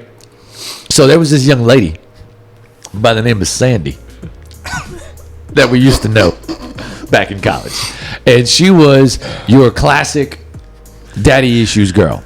She was pretty, and like everywhere she went, I'm gonna have to take a drink it of was this like one. she was taking a sabbatical because all the baggage she was bringing. She was a mess. Oh my God. And Jamie was like, man, she's hot. I want to try to sleep with her. And I'm like, that's like a dog chasing an ambulance. You're going to die. Don't. It's not going to be what you want. And he literally, like, she didn't like him. But because she was a good friend of mine and Jamie was my best bud, every time we were around, he was there. And he was like John Larroquette from Night Court. Everything out of his mouth was dirty, intended to try to like tell Sandy, I'm still looking to bang you. If you ever change your mind about that banging thing, just let me know. Got the banging equipment all ready to go. I'm always open for business. That's right. You know, like I need 5-10 seconds. I'm good to go. Well, I'm watching her and I'm just like, I'm so naive. I'm like, no, it's never gonna work. He wore her down with his cold calls, high pressure salesman. And I get home from Europe and I open my apartment door. Jamie's gone. Sandy's sleeping in his bed. I'm like, what the hell did I just walk into? This is nuts. And so I'm asking Jamie, like, so how's it going with Sandy? I'm like, dude, I was like, I could hold my breath on how long this relationship was going to last because Jamie's got one speed. You hit that and he's like, yeah, fuck you. You know, like, he loses it. And all she does is live to be dramatic. Yeah. She can make opening an Oreo a drama thing. Like, it's a fight. You know, it's like, you had to break it halfway. You couldn't slide the whole thing off. Why would you do this to me? Where's my dad? You know, like it was. Oh my God. Where's my dad? She had issues, John. That's what I'm trying to say. So he's telling me like, oh, it's great. And Sandy's all like talking about Jamie like he's the best thing she's ever found. I was like, you realize you've known him like 7 years and you've hated him. Like all that. And now that you got the D, now you're just like, on second thought, he's such a good guy. And I'm like, Sandy, you're not going to marry this guy. Okay, y'all are not going to work out. You're gonna talk about how amazing he is until the dopamine wears off, and then you're going to self-destruct. Oh my God, I just said that to you. You said something. What the fuck? And so sure enough, like the next day. Was it the next day? It might have been that same day. I don't know. It was really fast. It was really, really fast. And so they're out on like a day date. They're driving around in his Blue Demon, and the Blue Demon. They're doing something. No, what happened was my buddy Tunji, he had left his car somewhere, so we were bringing him to go get his car. We didn't even make it to his car. Halfway through, she started freaking out and started to make a big drama scene, so I just took a hard left. Went to her house, pulled up at her fucking house, stopped at the driveway, like, have a nice life. Didn't you have a drink that you tossed at the same time? Because you always had, you were a big fan of that dramatic punctuation to the outburst. I don't think so. I thought you had a drink. Maybe so. That's a different story. That might be a different story. I just remember he's told it so many times. This is like, tell me the story again. Tell me the story of when I was so right. I was all the right. Like, he didn't even change his underwear before the relationship ended. That's how fast it was. So, fast forward. And then I ended up, having relations. Eskimo. Anyway, So he's like, I learned her notes. Anyway, but I was like, I'm gonna do better than Jamie. I'm like, look, we're not even gonna do this. At least a day. It lasts full 24 hours, yeah. So anyway, I was doing comedy. I was a comedian at that time, and she had never seen any of my shows. And she was like, I want to go see your show. And I'm like, my spider senses are telling me Tingle. there's a problem. And so I'm like, I don't know, Sandy. Why not? I want to support you. And I'm like, well, here's the thing. When I do a show, I'm not there hobnobbing and socializing. Like, I have a zen-like routine that I would do every show where I would get there and I would kind of recluse myself, just kind of be by myself and think. Watch the people. What are they doing? What are they laughing at? And think. And it was just basically vibing, like kind of how I do for our shows now, where it's like I just sit here and I get into a little trance, and then when I feel it, I'm ready to go. So I can't be worried about crap. So I'm like, I don't think it's a good idea. She's like, no, I really want to go. So I say, okay, all right. But here's the thing. Let me explain to you exactly what's going to happen. I'm going to go with my notebook and my pen. I'm not going to drink. I'm going to go sit somewhere, and I'm going to hold my pen over my paper and see if something comes out. So I have to be focused, which means I can't be paying attention to you. And I know you. So I'm all like, I'm going to stop the Jamie thing before it happens. Because I was naive, really naive. So I tell her, this is going to work only one way. You're going to sit down and be quiet. If I talk to you, great. But don't be expecting anything out of me because I have to get in the zone. And then I'll do the show. And then once the show's over, I'll have a drink and it'll be fun. And I'll be the guy that you know. But like, I get really, really spurgy before I have to perform. And so she's like, that's fine. Oh yeah, I'll be good. So like, okay, well, I've laid it all out. Right? Where could there? Because like I'm trying to find where would the Sandy drama be. He didn't see it coming because it's like a virtual black hole just kind of blips into existence, and there's like, there it is, and destroying the universe. There, all right, that happened. So I get in the car and I'm taking her to 307, and I'm starting to parallel park, and she starts having an issue.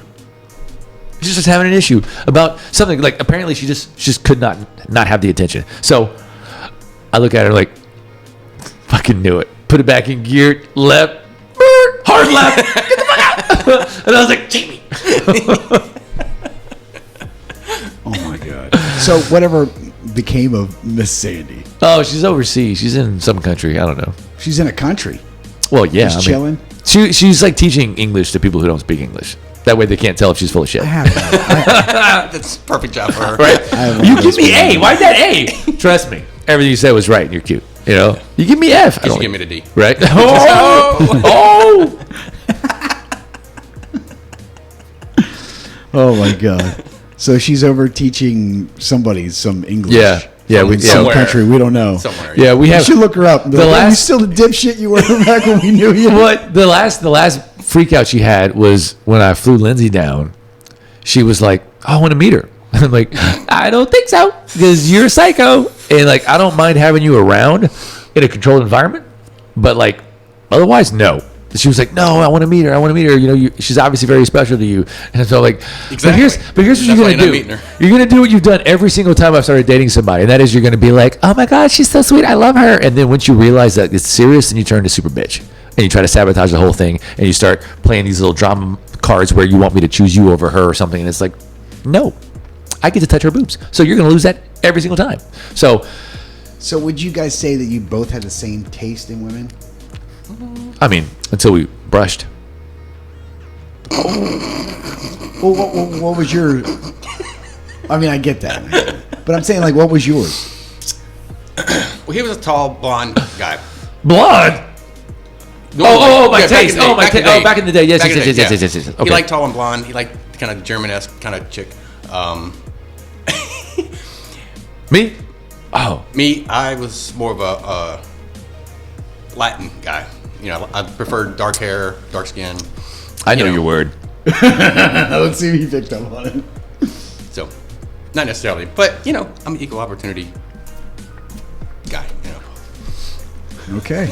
I'm not seeing Philanderer. I'm not gonna go low. Like I can tell some stories about this guy. Oh yeah, he can definitely tell some stories. And I'm not gonna because this is a friendly show, even though we've been cussing. Sorry about that. Yeah, I'll bleep him. But it was amazing. The stuff that we went through. All right, what else do I want to talk about? Oh yeah, check this out. What's crazy is everybody who I knew when we were kids or teenagers, and then we all grew up, they all get the bloat. Everybody like changes their face, their gain weight, and everything. This dude looks the same as he did when he was 17. More gray hair. You know, we went gray, but like neither one of us really got big the way other people do. It was just crazy. Like, what are the odds? Well, because people get, happy and comfortable and complacent. So you're saying we're miserable? That's why we still look good? No. Thanks a lot, John. I know, right? In the show. Okay, let me give some context. Can you of what commit suicide via torch? No, I'm saying it's because, look, he's not complacent where he is. He's still grinding. You're doing the same thing. People who continue the drive looking for those things that they didn't achieve yet, they're not satisfied. Does that make sense? Yeah. Yeah. It does. So I don't mean it in a bad sense, but people who are just like, I did what I had to do, and they blow up. Yeah. I think genetics has a lot to do with it too. I don't think so. Yep. Yeah. I think so. Look at me and look at my brother. Okay. All right. I never have to wait for a table when I go out to eat with him. Why? He always has a reservation. He's part Indian, everybody. There you go. There you go. There you go. I had to do it. I used to tell jokes about him on stage. I was like, man, my roommate, God, he loves to go to dance clubs, but he's Indian, so every night it rains. I had to. For it. Oh, hey, before I forget this, seriously, and this is kicking back to the college game. So since I've lived here, I've learned the lesson that the guys that kind of like what he was talking about, like you just wore down. I was told when I first got here that they play the numbers game. They will literally just spit that same thing to whoever, and then once that hits, it goes, "Yep, that's the number one." And then that's how you kind of knew like who had the daddy issues. Because you play the numbers game, you just go, "You want the dick? Want the D? Want the D? What? Oh, you want the D? Come on." Look, my buddy Derek actually seduced a woman by insulting her. Yeah, the nags, She felt huge. such a strong compulsion to like redeem herself in his mind, and he was just like, "Whatever, go away, whatever." And she was like, "I bet you'll change your mind if I have sex with you." And he was like, "Maybe." We'll see. Yeah. How good. And I Was that your game he was back such a then? No. I did play the room, but I just would talk to everybody, and then I would kind of make my rounds. Did you and go, do the nag game? No, not really. I just, you're really cool, but your hair is too. No, oily. I wasn't that refined Whatever. at the time. I just would go in and maybe spit like one quick little compliment, or just say hello, or say, look, if you need something, let me know. Blah blah blah. And then Allegedly. Allegedly. And the I would one time I needed him to save me with that amazing game, there was no game. There was no game. Well, there was I no, need there to was hear no this need story. for there was no redeeming you at this point. I need to hear this story. I What was tried. the story? Dude. Tell me. Okay, so one of the first things I got to know about this guy was he was a social butterfly, and I was not. I was very introverted. I was very fearful. I just wasn't comfortable around people. I didn't understand the differences. Hence work in the room. So Yeah. Jamie worked. So I was like, dude, help me talk to women, because like I didn't know how to. I was terrible. I was so bad at talking to girls, and I saw how he was, or allegedly. So I was like, let's go to the club and teach me, because all I do is I just get a drink and stand at the wall and like watch people, and that was not very fun. I didn't really talk to anybody, and so we go to nightcaps on McKinley, and I'm so not good at any of this. I'm like, all right, I got my wingman here. He's gonna spit me some game and warm me up and get the wheels in motion so I can just close the deal. So what do? I look for the hottest chick in the whole bar. I didn't understand marketing, branding, or anything. I was like the Terminator looking for Sarah Connor. I was like, and I saw this hot. you, Sarah Connor. I saw this hot blonde, right? And I go up to her and I'm like, Sarah Connor. no. Anyway, so I had listened to what he told me. He gave me some tips, which didn't work out at all, but it's okay. So I go over to these. It's like three girls talking. And I go over there, chest all high. I'm like, oh, I'm going to go catch me a woman. And I go over there and I'm like, hi. Y'all having a good time? And it was like the lamest lines ever. And they could tell right away, like, who's this idiot kid? Very pale, long, goofy hair, 150 pounds. Were you wearing their mom's chicken hat? I don't know. Dude, I heard that was your thing. Everybody knew you through your chicken I was hat. known as Mama's Fried Chicken Boy. From Appaloosas. And I was just like, hey, if you got something, roll with it, lean into it. So like, I wore that hat every day, and everybody knew me as Mama's Fried Chicken. But anyway, I digest. So I'm talking to these girls. That's a joke for Abby. So I'm talking to these girls, and they can tell right away that I'm trying to pick them up, and I don't know what I'm doing. And so rather than just be nice and be like, you need to leave, just go away. Instead of doing that, they just savored the crash and burn that was right in front of them. Because they were giving me very clipped answers. The kind of lame questions you ask a girl, but if she's digging you, she's like, okay, this is an invitation to start getting to know this guy, start the process, right? Start the whole application for dick or whatever. So The application. A dick. but they were letting me know that, like, we're not picking that up. Everything I would say, they're like, no. So I was like, what are your majors? She's like, exercise science.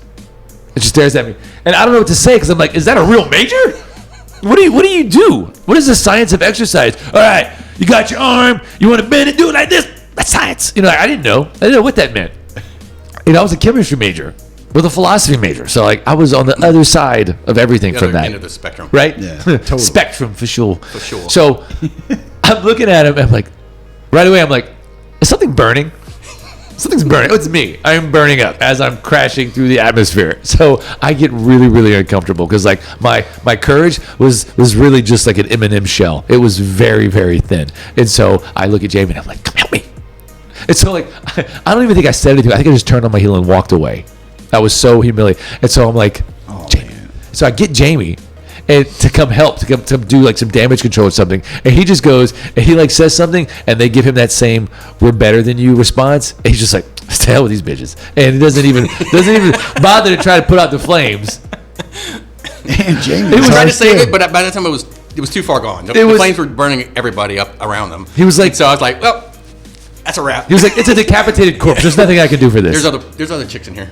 Oh, I was devastated. Yeah, that's where the numbers game comes in. What he should have You're just done like- was go and talk to one of her friends first, and then try to swing it in. Yeah. You know what I'm saying? Because Yeah, you that's gotta something I parlay. would do. Apparently, Apparently, parlay that too. I You know, was maybe sick go the talk to the day ugly he taught one me that and- at pickup school. Yeah. It's okay. It's okay. He was like, no, this is a good first experience because that's rock bottom. You know what it feels like now. Whole That's rest of where your your life. autism stuff kicks in. I can understand that. I can Right? see it. So that spawned the phenom of being exercise scienced. And so we use that to describe striking out horribly with a girl at a bar. Which Became a verb. That's going to be a thing. We're going to make up T-shirts. I got exercise science. Bro, do you even exercise science? Do you even? Oh, that's crazy. So, hey, how you feeling on this? Good or Pretty bad? high. So. No, I'm From this, serious. yeah. You like it? It's good. I like the. He He wants wants have to- a little peppery finish. He wants you to I'll give talk that. about the flavors, don't you? Yeah, You want me to talk about the stick? yeah. That's not the Not word, it. but go ahead. No, I know the word. Yeah, it's good. You don't know. I do. No, I don't think you do. Maybe you do. Intense. Dude, we're Seriously, like where are you at on this? About to the end. I get that. okay, have you noticed that it's gotten a lot better? It's gotten more refined, Well, more it started polished. off good. It even started off good. So, that has only gotten better. But, I keep picking up like some peppery notes to it. Yeah, a little gentle And pepper. that's one of my things. that It's I not a like, Hamlet pepper though. No. And the raisin isn't as strong on this, but on the last third, I'm picking it back up. It's weird. So would this be a cigar you guys would want to smoke again? I would Definitely. totally smoke Yeah, this again. 100%. All right. So here's a little where we get to see how awesome we are. So a buddy of mine sends me a text message like, "Hey, I'm going to pick these up. What do you think?" And it's These. no.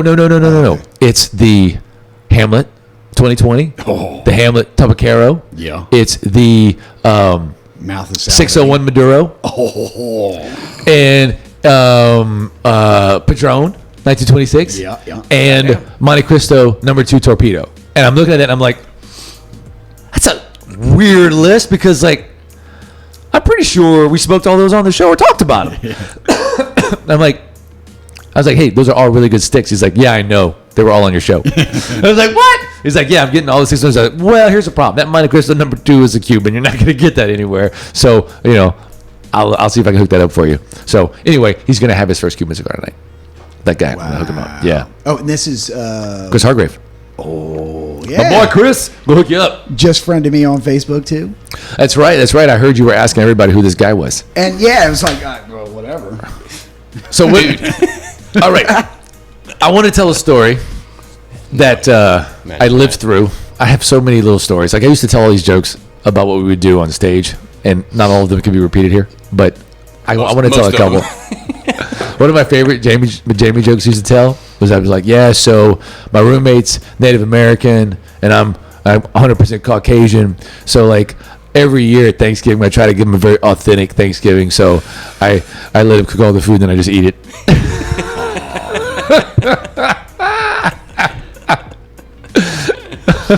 Well, damn. I was like, man, I was like, every Mardi Gras, I gotta go take his keys because they throw beads at him, and I'm like, no, don't give him your keys. They're worthless now. Don't. Oh my god, I do miss going on stage. It was a lot of fun. But Well, I miss going on stage too. That's why I even contemplated like playing again. Then I looked in the mirror. I'm like, no, that's not gonna happen. hey, Milli Vanilli, we can do it again. I don't know. I think the music could speak for itself, but it's such a young man's game. Hey, look at Slipknot. They wear masks. You could just do that. We could be the Michael Myers duo. Maybe. I don't know, man. Okay, fine. Anyway, you guys ever seen the movie Mr. Destiny? Yes, I have. Okay. Jim Belushi. Yeah. Yeah. Well, there's a scene in there because his life changes after he drinks that special Michael Caine beverage, and he's trying to like. Is Michael Caine still alive? I think so. Yeah. I mean, I haven't heard that he's died. So. Yeah, no, he is still alive. I'm thinking Sean Connery. I'm sorry. Yeah. It threw me off because I was like, Michael Caine, I like that guy. Oh, wait. Yeah, I know there's only like 3 people in England, but yeah, different guys. Different guys. Go ahead. Sorry. So there's a scene in that movie where he goes to his house from his old life because he's just like in denial. He wants to get back, and he tries to get in, and a guy opens the door, and he's like, "Who are you? Why are you in my house?" And he's like, "Buddy, this isn't your house. This is my house. I own this house." And he's like, no, this is my house. I'm going in there. He's like, "No, you're not." Yeah. And they're getting ready to fight because he thinks like that's still his house. That happened to me in college in the dorms. Because That's not good. we lived in Stokes, which was the honors dorm at the time. Which I don't know what the honor was living there, because it was a shithole. But whatever. It's better than the others. I guess it was better than the other ones. So each dorm, each floor, was broken up into suites, and so it wasn't like a hotel where it was just door. It was a suite door, and then that suite had 4 dorm rooms and a bathroom, and then the next door was another suite, 4 dorm rooms, and there was like 4 stories to the building.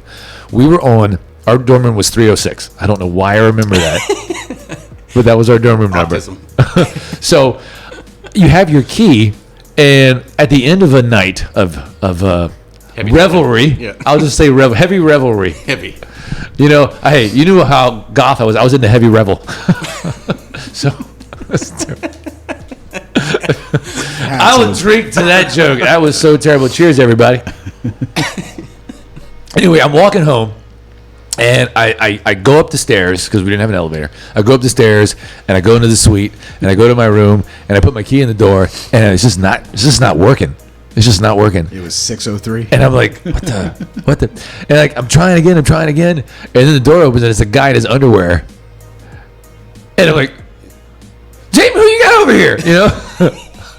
But Jamie surprise. Jamie wasn't in there, and I'm just looking. I'm completely dumbfounded about what's in front of me, and I'm like, "This is my dorm room." And he's like, "No, it's not." And I'm like, "I think it is. I think you're in my dorm room." And I look around like, "This doesn't look like my dorm room." It's like, dude, the only thing worse than trying to open the wrong dorm room door and having a guy in his underwear answer it is to have said guy in his underwear have to kick your ass because you tried to get in. He beat you up. Get this one. It was just a misunderstanding, okay? He misunderstood with my face a little. How many nights did you have like that? Where I went in the wrong room? Yeah. That was only one. That was it. Allegedly, yeah. I had a not a similar story, but I was over my buddy's house. He was at UAD, and this is so bad. I can't believe I'm telling this story. Anyway, so we're drinking Jack Daniels. Torch me. We're drinking Jack Daniels, and when you're young, you're like, oh man, I'll drink the whole bottle. So we were going hard, and they were just looking at me like, yo, you're an idiot. You're gonna throw up and pass out and blah blah. I did. I ended up passing out like in the room, and then I was like in the middle of like the break or whatever. I was like, I gotta throw up. I go in the bathroom, and my buddy Kevin's like, he's like, yo, get out of the way, man. I'm mid throwing up. He's like, get out of the way, I gotta piss. He starts pissing on my head. I'm like, you fucking dick. I got throwing up, and there's piss hitting me. I'm like, you're a dick. And he's like, I told you to move. And I'm like, dude, I'm throwing up. I can't move. I'm throwing up, you jackass. And then I ended up sleeping right there. And then people could just come in and like kind of kick me to the side and piss. I'm like, oh man, this is just wrong. Wow. But yeah, that was my worst. All right. Getting pissed on. We're changing the name of the show. It's still going to be GNS, but that's going to be Golden Shower and Scholar. I have the GNS and then the other guy. So it's be GNS. It's going to be GNS. GNS and S. So I'm going to tell a similar story. I said I wasn't going to embarrass you, but this isn't as bad as I could get. So this is pretty fun. So after the dorms, we were like, our relationship can't end like this. So we got an apartment together.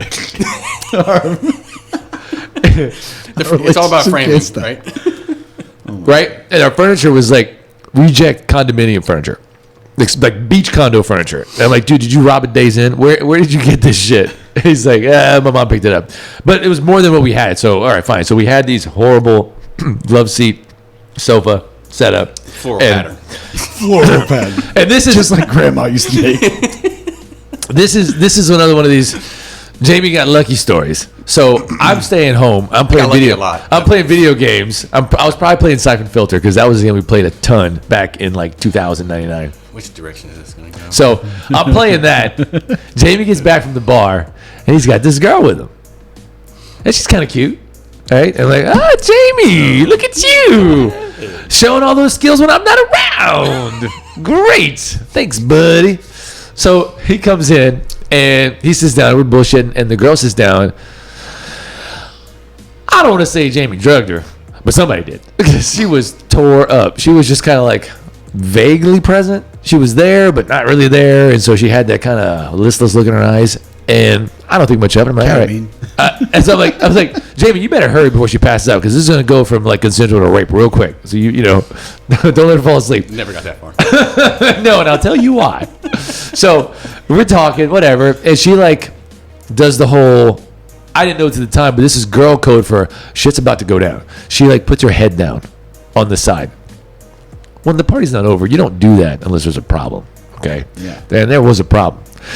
I found out about the problem because I'm playing and I see motion out of the corner of my eye because she's right on the side of me. Jamie's over there. I see this wave. I'm like, what? And I look, and it's this deluge of vomit jettisoning at me. And I'm like, what? I get over, and she just covers this furniture. And I'm like, with that ridiculous print, you didn't even notice. It went from a floral to a Jackson Pollock.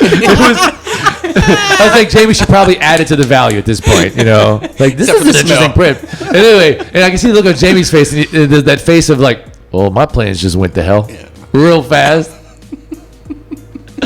And we'd see her out every night, and like, how you feeling? You doing better? You doing good? It's not good. Man, it was a fun time. So, Never got back to that one, though. any idea what my word is?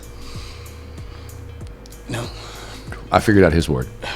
I got your word too. You did? Yeah. I don't think he has my word. We'll see. We'll see. You got a guess on his word? No. I thought I had your word until I said it, and you didn't make me drink. I may have been lax on my enforcement. Who knows? No, look at that. Look at that. No, I think I know his word. I think I know. All right, so you hit me. What's my word? We got to wait till the end of the show. Oh, well, I'm McNubbin over here. McNubbin. Well, let's look at our time. Hour and 40. We're hour 40. That's about what I said. That's about what I said. Mm-hmm. Well, look, before we go to wrap this up then, since we are pretty near, I want to do some final thoughts on the sticks, and then we can say our words. But I've been talking to some people about future guests, and we are in the works to bring one Gary Newman onto the show, to our little nobody show. Big dog Gary Newman. So that's something you'll want to check out for. Also, this is one of the last shows we're going to do before the deadline on our vote for your favorite Habano to have featured on the show promotion. Yep. And that's very true. I have to say that the participation from the voting public, it ain't America's Got Talent. We're not doing that. We're not pulling those kind of numbers. We have one vote for something. So it's like, by default, it's a fine cigar, though. So I have no qualms with smoking on the show. That'd be amazing. But it's just like, you get the chance to have whatever cigar you want. A Sir David, a Bahique, a Talisman. You could have any of the Romeo Juliets. I mean, H. Upman's. Which are all good. Think about how many ones are made by a national delegation where they have the exclusivo band, where it's a special custom blend that these guys had, whether it's for the Hong Kong or the France or any of the Latin American countries. That's just, why wouldn't you want to? But they could hit it up on this one. Yes, they could. There's still time. Yes, they could. Still time, people. They could. So thoughts on the stick. We normally have our guests go lead off with their full-on experience. You're telling the viewer why they need to go get the stick. Or not get it. We definitely get it.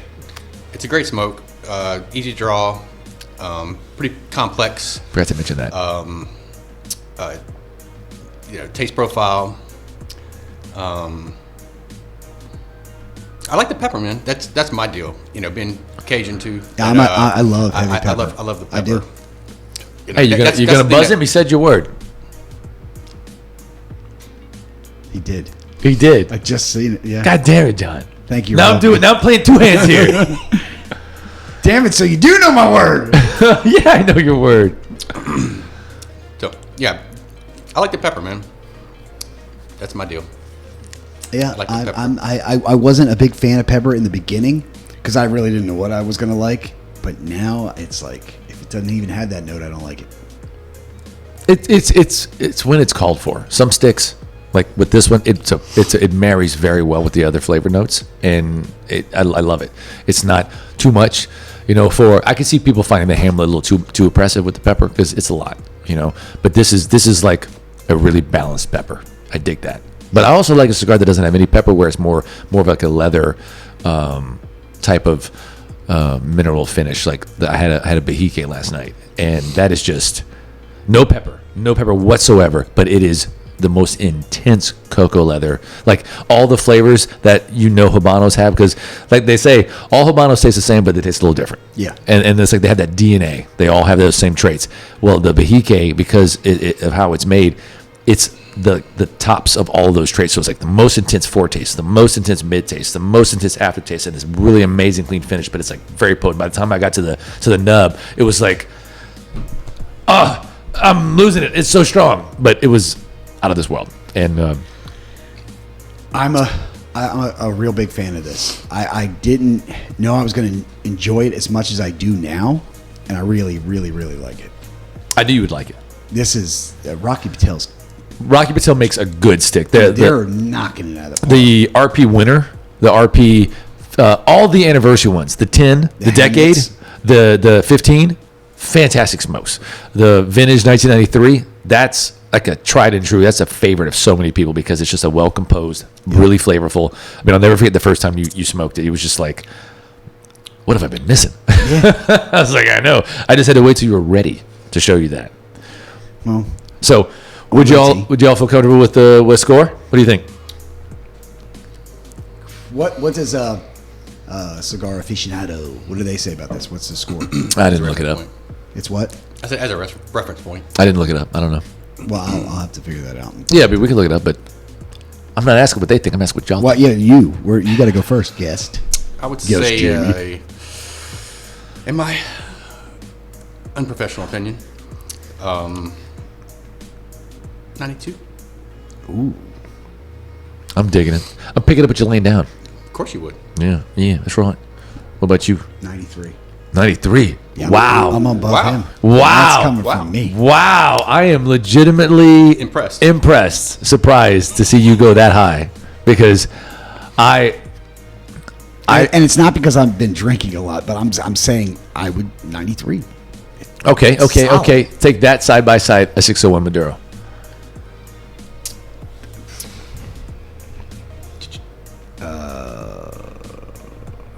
Have to go with the 601, but I would still. I mean, this is 93.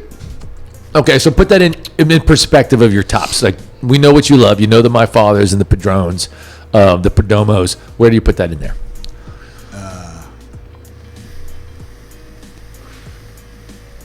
Under My Father, right there with the 601.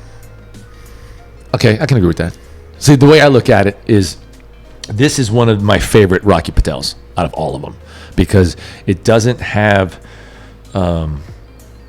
it has a lot of flavor, but it's not thick like some of those other smokes where you're just like, this is a lot. I think I prefer this to the Vintage 93. It doesn't have any cherry. There's no fruit notes in this at all. Nope. But It has raisin, but subtle. It's the kind of stick where it's like, hey, what are we doing later? Oh, we're gonna smoke more cigars. Okay, cool. I'm not typed out, but like Yep. I could imagine like a Hamlet being like, I need a break, you know. But this is real smooth. It's real palatable. It's clean on the palate. It's light. I dig it. As far as what I would give it, well the RP Decade's a 95. That's like the highest RP that I'm aware of, and I think this is every bit as good as that. Every bit. You're going that high? I would Wow. give this a 94. I don't agree with the Low agree man with on the pole. Yeah, you're the low man. You're Yeah. the Simon I have to be Cowell. higher than John. I have to. It's our reputation. We have to, It's a fine smoke, and it's not expensive. and it's not expensive. You know, you're gonna That's spend right. like $15 or $16 on a My Father, Yep. or you can spend $30 on a Padron, which well worth it in my opinion. But this is like the Rockies are like 10, 12, Yeah. maybe 13, and it's a full size smoke. We've been working on it for over an hour and a half, and it's just vibrant. I dig it. And this is my favorite part of it. I would totally recommend to a friend, Yeah. even a non-friend. Yeah, you haven't had that many RPs, but like, okay, so basically you'd be the guy on the corner of the interstate with the homeless guy. Anything else, and you're like, hey, if anybody gives you that money, go buy an RP 25th anniversary. It's money. It's a very good smoke. Buy food or anything. I would love to see that conversation. food. That homeless guy would be like, what are you talking about? That would be a funny clip though. Well, it's like they always have those signs about how they got to put a religious note in there and have the religious appeal, and then they always have something general like, hey, I'm not just trying to grift money out of you, but anything helps. So because I'm autistic, I look at it and I'm like, so if I went and gave you a shoe, you'd be like, it's something. Thanks. It's helping. One of the feet. Right? Well, assuming it's the right size, but.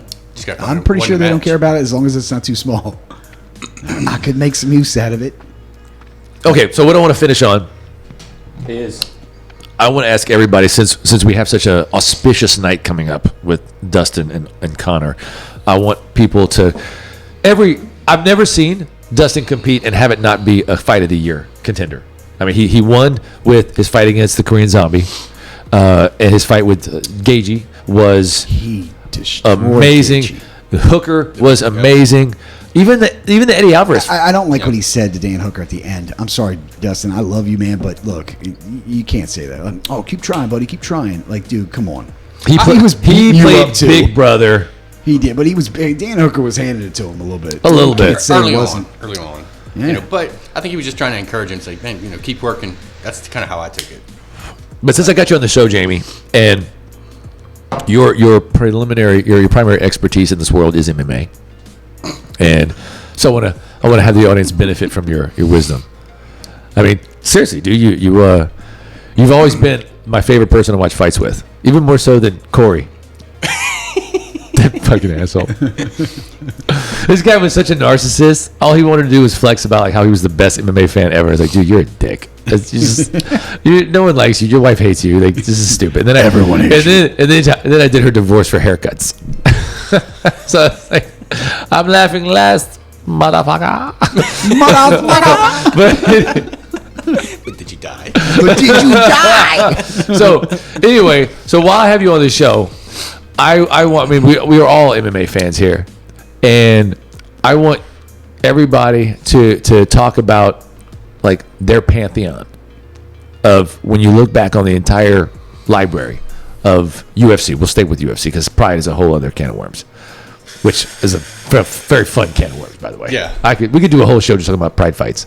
That's amazing. But anyway, I want you to talk about like the 5, not cards, but just individual matchups where it was everything you wanted to see in MMA. That's a great question. And then tell us why. Should have done some research. Yeah, there's no. Come on. This is what I do. Do all 5. I put our guests on the spot.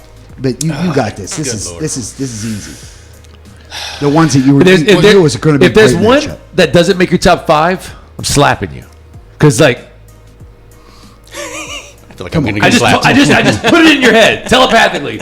This is your chance to shine. Show John that we're linked. Okay. Now, what are we going for here? We're going for just like What you- balls to the what- wall, No, crazy the- fights? No. or- The ones to you where it's like the not only the fight itself, but the lead up to it, the implications of it, what it meant, all of it. These are the crown jewels where it's like, if I was, I got them already in my head. I got my 5. I'm short of breath. all right. Should we let John go first? Yeah, go for it. Okay, come on. You have to. Come on. Khabib and Conor. The lead up, everything. That was huge. The build-up was so over the top. Yeah, but You know? that's number 1. Yeah. That has to be your number Okay, 1 okay. for me. That would be my number one because everything. I would have said that, but I'm an old school fan. I know, but how far back are you going? To the beginning? I'm not sure. I haven't thought of my whole 5 yet, but they'll come to me as soon as I like open my mind up. I'm gonna get them because they're gonna. I got 2 of them right now. So go ahead. So what are your other ones? So it would be the comeback for Ronda Rousey. I think everyone was like wanting her to come back so much, and then when she got her ass handed to her by Amanda Nunes, I mean, it was like, why'd you quit? You screwed yourself up. Yeah. Come on, those 2 right there are like huge. But then I would also say, because of the local boy, I'm gonna throw you in there, Dustin Conner. Conor McGregor, he just made it fun for everyone. The first one or this one coming up? No, the first one. Okay. This one coming up, it's kind of like they're like, we just got to get it out of the way. But the one before that, where he was like, he's walking, he's like, Dustin was like, I never hated somebody so much in my life that I just want to get in there. So that build up, and because he's a local yokel, he's one of us. Okay. You know what I mean? It was different for me. So I'm like, yeah, I love that. There's 3. There's 3. I just had it on the tip of my tongue. It was oh my god! Somebody else go, and it'll come to me when we start talking about it. But it's see, I can't. If I go before James, he's just gonna say what that guy said. So I can't do that. That's why I got to hear what he's got to say first. Come on, you got this, James. There's just one that sticks out. You're just like, it's got to be that one. Dan Severn versus Ken Shamrock. UFC 6? Ultimate. Obviously not UFC Detroit. That was the worst fight in UFC history. That fight was so bad that before the event started, the police came in and said, there's a court order. You can't punch. There was no closed fist strikes. So that main event was just 2 guys circling each other for 9 minutes. That's all they did. It was just like, what is this? And they're like, we don't know what we're supposed to do. Apparently, bad language is the only thing available to us. All right, so why that one? Why that one? No, that was a joke. Okay. That was a good fight, though. The first one in UFC 6, that was a good fight. Yeah, but that was a joke. Okay. That one. All right. But I would say, let's see, GSP versus Dan Hardy. Really? Yeah. Why that one? Because it was such a good fight. And at the time, Dan Hardy was on his rise, and it was a tight fight, you know. I would also say, I really the Ronda Rousey Holly Holm fight, because it kind of flew under the radar, but people in the know knew that it was going to be a tough fight for Ronda. And the way she kept it talking ended, smack about her, like I would expose your game. Yeah. Obviously the Conor and Khabib fight, because the build up was so it had so much vitriol in it, and it was so personal, and it brought in politics and all this other crap. As an honorable mention, I know we're staying with UFC, but the Conor and McGregor, the McGregor and Mayweather fight. Mayweather fight, even though it was boxing, I thought that was something that was built to an epic level. But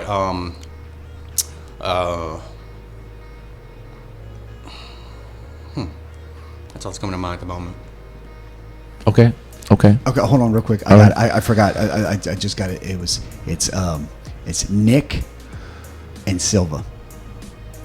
When Nick Diaz. Oh, when he fought Anderson Silva. Dude, come on.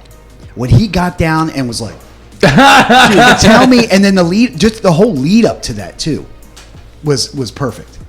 Because Nick was calling him out on every shot. He was just like, dude, why do you keep ducking me? Why do you keep, why won't you fight me?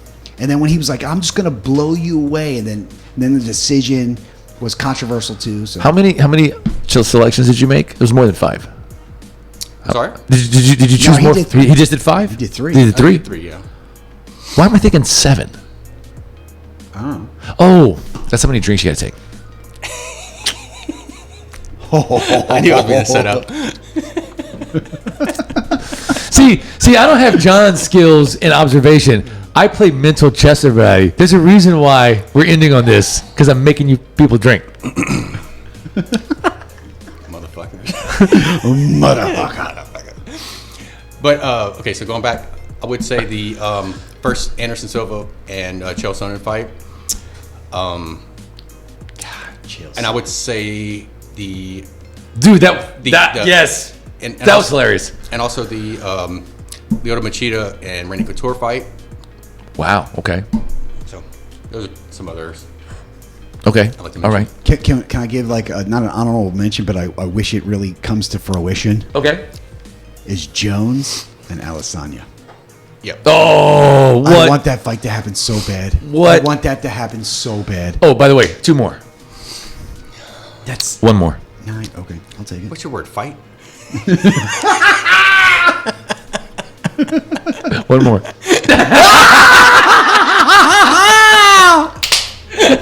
Motherfucker. Oh, it was great. I was just waiting. I was like, here they come. Wait for those F-bombs. So, do you know what my word is? So, since we know what your word is, What's my word? I was like, I have don't. to. I thought I had. I didn't. It Way. was way. Your word's wait. Way. Wait. Oh. Do you know what mine is? No. I know he knows what it is now. No. It's taste. So I kept trying to tell everyone, like, so what are you picking up on? Well, the taste. I'm picking. You're so transparent. I was like, this dude's trying to guide me to say the words. I was like, all right, so what are the words about cigars that he's going to get? And I was paying attention. And then when you finally, I was like, that was out of all the words I had said, only taste could be used in reference to cigars. I was like, that's what it is. But you know what I wanted to say? What I wanted my word to be? Because you would have been drinking. Me too. Me too. You'd have been all over it. You'd have been drunk. That would it's so dirty, John. Yeah, it would have been. I have to. But I was like, no, I can't do that. He'll call me out and be like, yeah, it's not fair. Well, it's just anyway. So I thought that was a fun game. Wait, is it? No, is it's it that over. one word anyway? Whatever. It's still, whatever. I gotta finish. But, it. the game's over though because we Yeah. all called out our names. So, or all our Wait, words. what'd y'all think of the game? I love that game. good. We got it now that I kind of get the rules and everything. I'm bringing it next time. The best part was that I would try to lead you guys into topics where you would say it. I tried to lead. My lead game was crap. I couldn't even lead the witness to say the word. The problem was I would start leading you guys and then I would say it. I was like, think about it. How many times did I say contest today? I never say contest. I say fight, but I was like, don't say fight. Don't say fight. and then like every time I would, I was like, damn it. And I was just like, slowly take a drink so they don't see why you're doing it. I did that too. I would be like, and so what's the taste? And then I was like, See, I never picked up on your drinking because like you can drink whatever you want. So I had no way to gauge the tell from that. It all had to do with reactions. I was so happy when he was like, he did a double taste. He's like, the taste. And I was like, I was like, that was awesome. That was anyway, awesome. so on that note, we're gonna go ahead and end this because I am the gentleman. And I am the scholar. And this is James Mancil, our boy, coming to you, doing what we do. And remember, until next time, keep it smoky. Keep it smoking. Always.